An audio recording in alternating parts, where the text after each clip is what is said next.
एक परम भक्ति मता देवी जिसका नाम था त्यागमयी। क्या नाम था? त्यागमयी। भील नहीं थी, जाति से भील नहीं।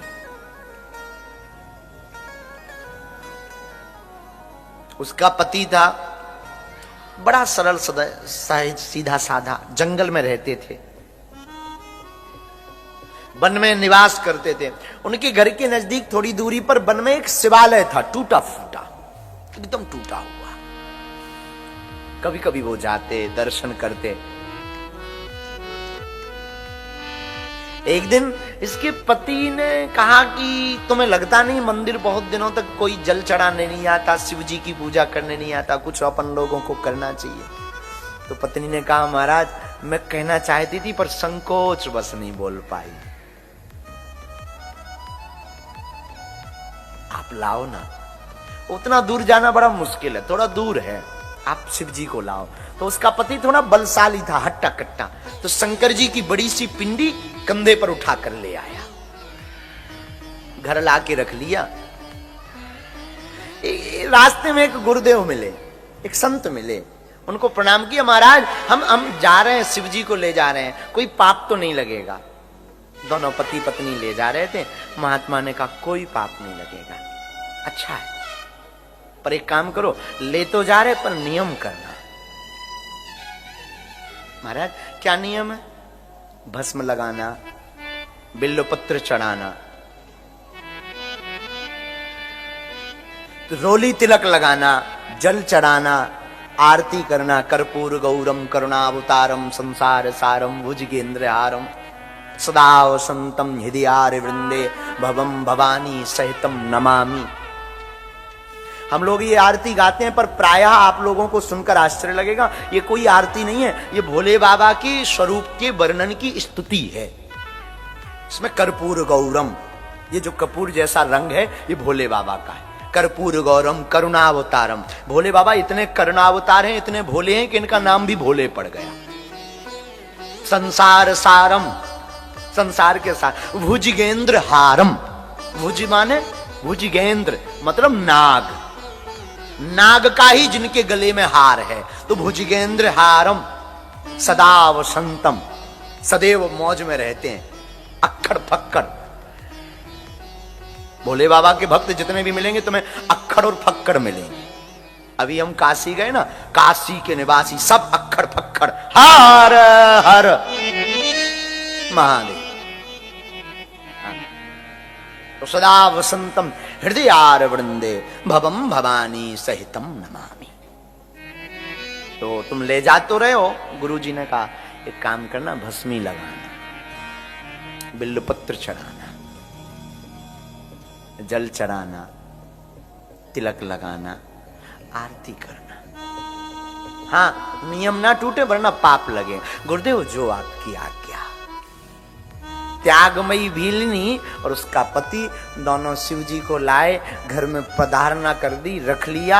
अब तो रोज पूजा करता, पति रोज भस्म लाता, पत्नी रोज भस्म लगाती, बिल्वपत्र चढ़ाती, पंचाक्षर मंत्र, पंचाक्षर मंत्र मतलब ओम नमः शिवाय, ये पंचाक्षरी मंत्र है। इस मंत्र का वो जाप करते, आनंद में डूबते दोनों, कभी नाचते, और पति नाचता तो पत्नी भी नाचती, भोले बाबा के गीत गाते। बुरा मत मानना, गृहस्थ कोई भोग का विषय नहीं है, पति पत्नी का रिश्ता भोग का विषय नहीं है, पति और पत्नी का रिश्ता तो योग का विषय है। दोनों मिलकर ईश्वर की आराधना में योग करें। हम लोग पति पत्नी के नाते को भोग बना लिए। पति पत्नी का नाता भोग नहीं, पति और पत्नी का नाता तो संयोग है, ईश्वर को पाने का एक योग है। दोनों नाचते, पति भी नाचता, महादेव के गीत गाते, हर हर महादेव शंभु, शंभु तेरी जटा से बहती है गंगा धारा।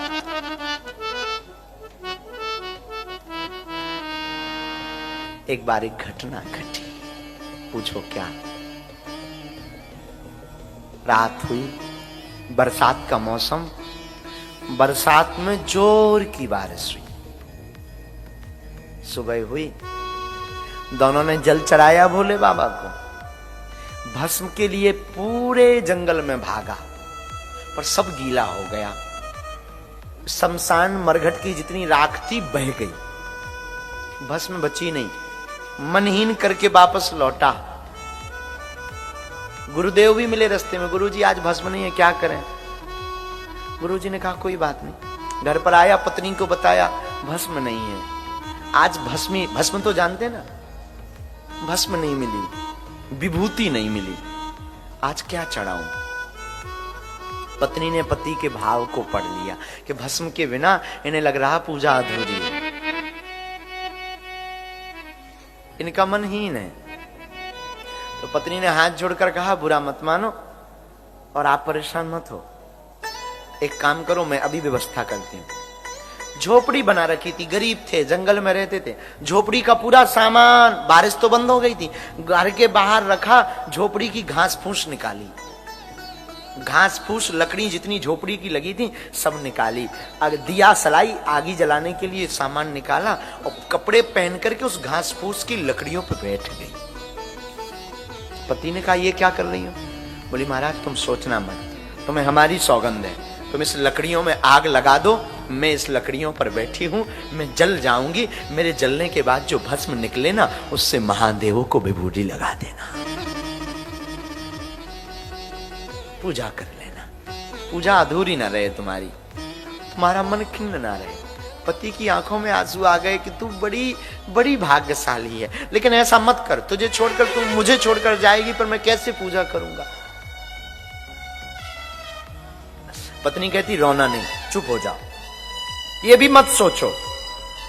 पर मैं एक बात बोलूं, मैं भाग्यशाली हूं, मैं जीते जी या मरने के बाद किसी काम में तो आने वाली नहीं हूं, कम से कम भोले बाबा को भस्म लगाने के काम आ जाऊं तो ये मेरा सौभाग्य है।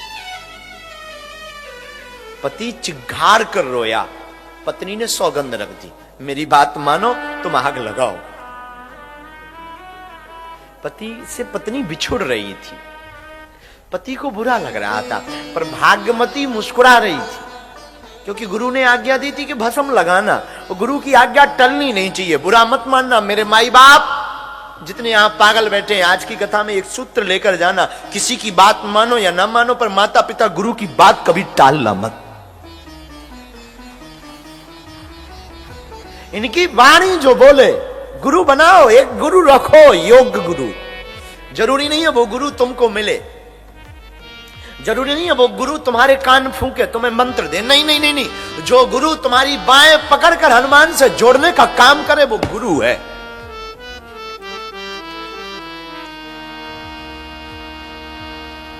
गुरु ने कहा था भस्म लगाना, अब वो बैठी है, आग लगाओ, चिल्ला रही, आग लगाओ। पति कह रहा तू बाबरी है, तू पागल है, तेरी मति मारी गई, मैं तुझसे कैसे दूर रह पाऊंगा, तू जल जाएगी, मर जाएगी। वो कहती है मैं काम तो आऊंगी भुजनाथ के। लड़ करके उसने आग लगवा दी, आग में जल भी गई।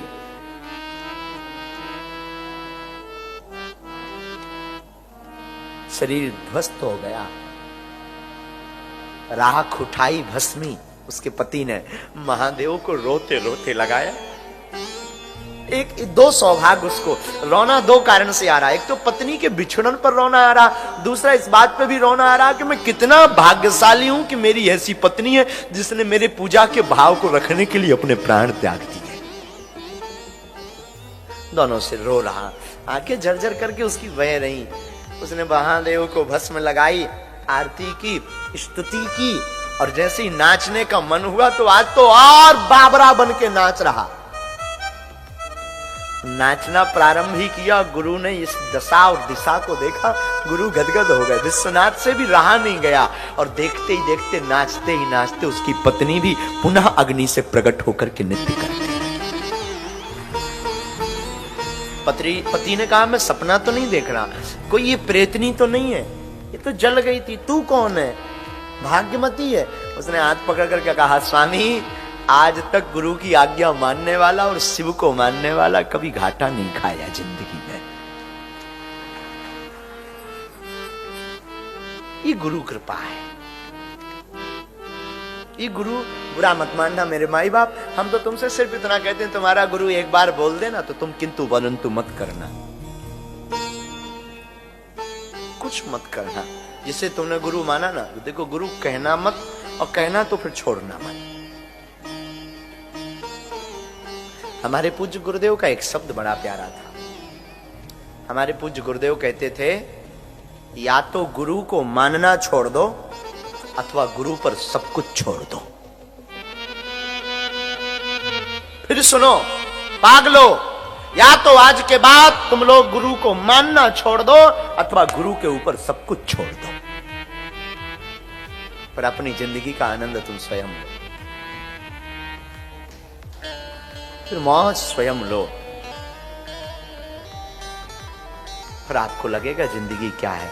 या तो गुरु को मानना छोड़ो अथवा फिर गुरु पर सब कुछ छोड़ो।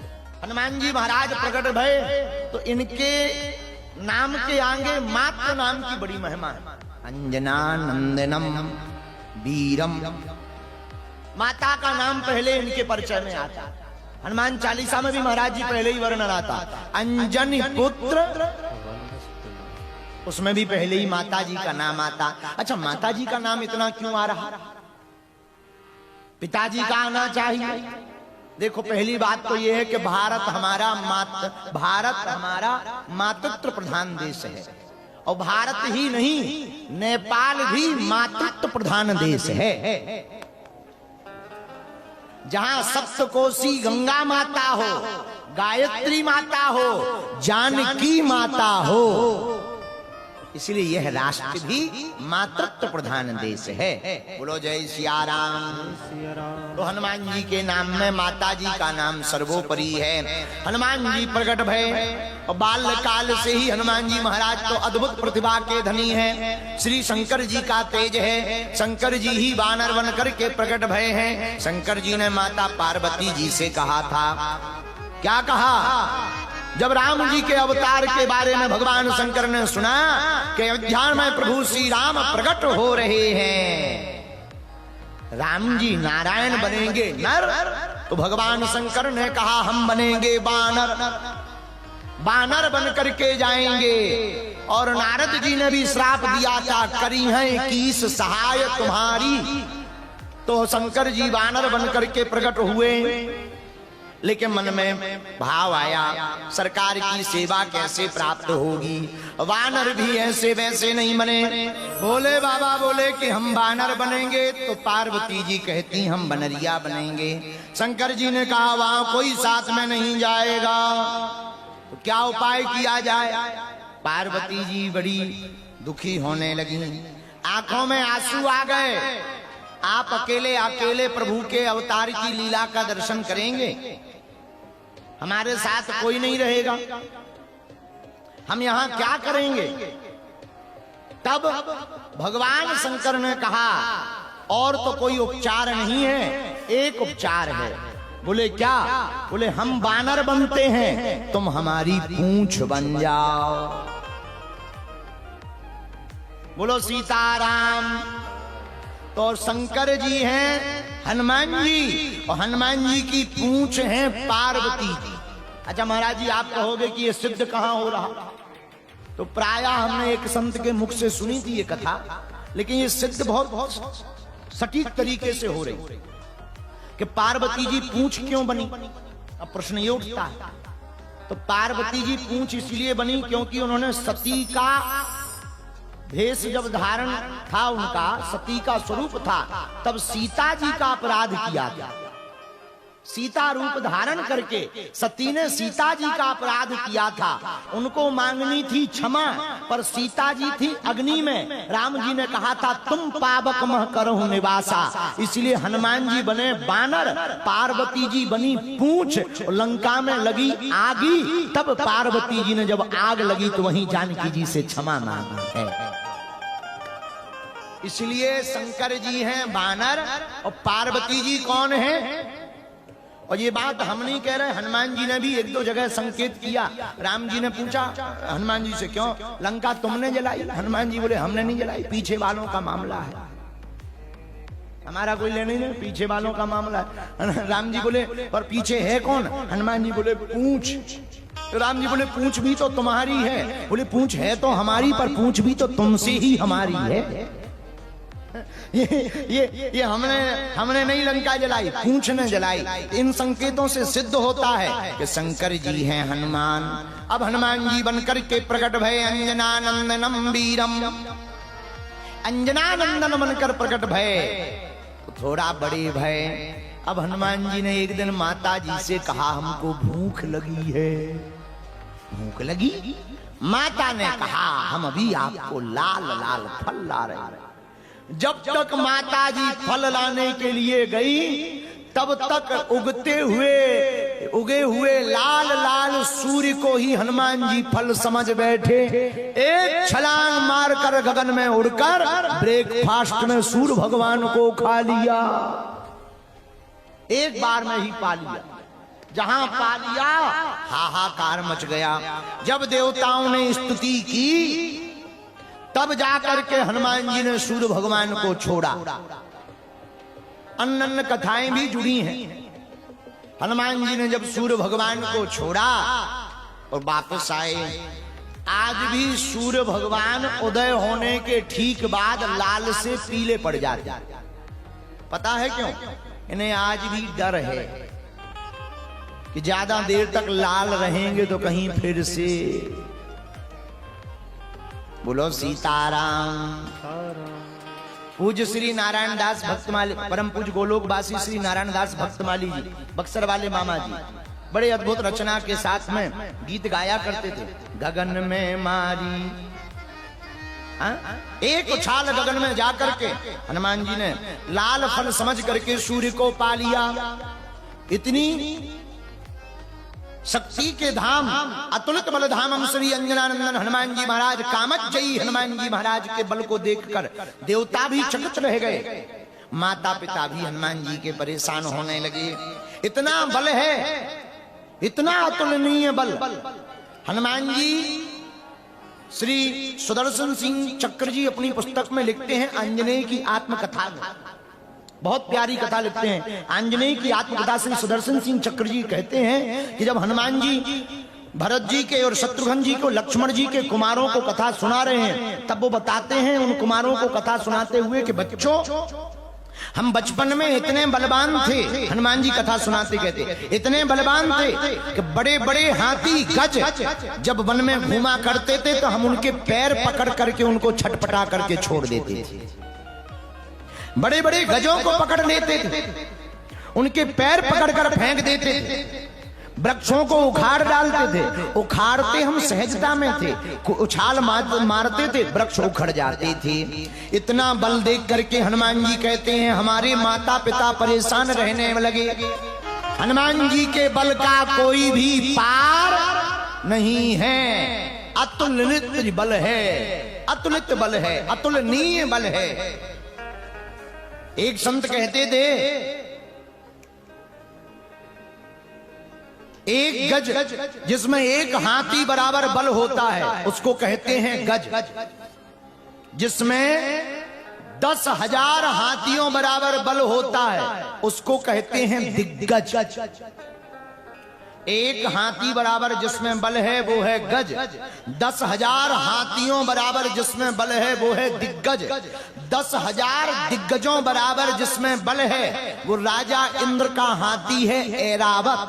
और 10,000 ऐरावत हाथी का जिसमें बल होता वो बनता है इंद्र। और 10,000 इंद्रों का बल हनुमान जी की पूंछ के एक बाल में है, रोम में। अब गुणा भाग लगा लीजिए कितना बल है हनुमान जी में। इसलिए हनुमान जी को कहते हैं अतुलित बल धामम, इतने बल के धाम हनुमान जी। हनुमान जी कहते हैं उन कुमारों को कथा सुनाते हुए, हे कुमारों, बड़े बड़े सिंह, बड़े बड़े व्याघ्र जब हमको दिखाई पड़ जाते थे, हम उन बड़े बड़े सिंह जब हमको देखकर गुर्राते थे, हम उनका कान उमेट करके उनको दूर फेंक देते थे। इतना बल था, बड़ी बड़ी शिलाओं को पटक कर हम भूकंप भूचाल जैसा हाल पृथ्वी का कर देते थे। हनुमान जी कहते, हे कुमारो, हमारे उस बल को देखकर हमारी माताजी चिंतित रहने लगी। क्यों? इतना बल तो ठीक है, पर ये बल कहीं मानवों के लिए घातक ना हो जाए। बालक है, चपलता है, चंचलता है, चंचल है, और वैसे भी कपि चंचल होता ही है। वानर तो चंचल ही होते हैं। अब क्या उपाय किया जाए? ऋषि मुनियों से प्रार्थना की तो एक महात्मा ने हनुमान जी को श्राप दे दिया। हे वानर, तुम्हें अपने बल का बड़ा अभिमान है, बड़ी उछल कूद करते हो, जाओ हम तुम्हें श्राप देते हैं कि तुमको अपना बल का विस्मरण हो जाए। जब कोई तुमको स्मरण कराएगा तभी तुम्हें बल स्मरण में आएगा। लेकिन यह श्राप भी हनुमान जी कहते, हे कुमारो, हमारी माता जी की प्रार्थना पर मिला और ठीक मिला। उसके बाद हमें अपने बल का ध्यान नहीं रहता, ध्यान कराना पड़ता।